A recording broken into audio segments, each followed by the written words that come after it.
In today's video, I'm going to teach you how to turn off extra login protection settings in your GoDaddy profile.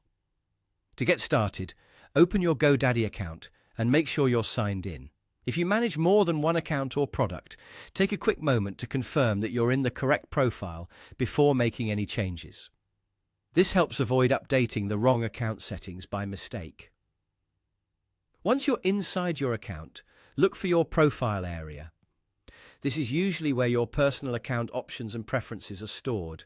Click on Profile to open it. If the layout looks slightly different on your screen, don't worry. GoDaddy may update the appearance from time to time, but the setting names are usually very similar, so just follow the same general path. After that, click on Account Settings. This section is where you can manage the core settings connected to your account, including login preferences, profile details, and security-related options.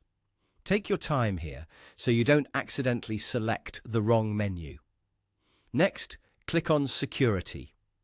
This is the section where GoDaddy keeps settings that help control how your account is protected when you sign in. Depending on your current setup, you may see several different options related to login verification or extra account protection.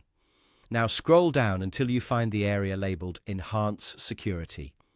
In this section, you should see a toggle switch that controls the extra login protection setting.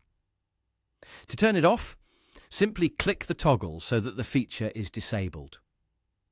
As you do this, GoDaddy may ask you to confirm the change before it's applied.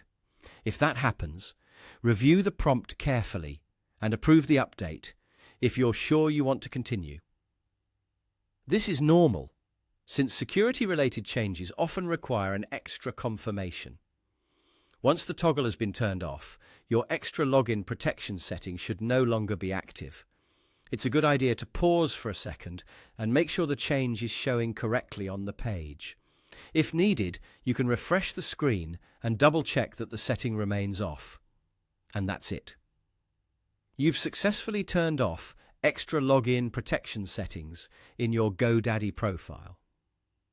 If you ever want to turn it back on later, you can return to the same security section and re-enable it from the same place.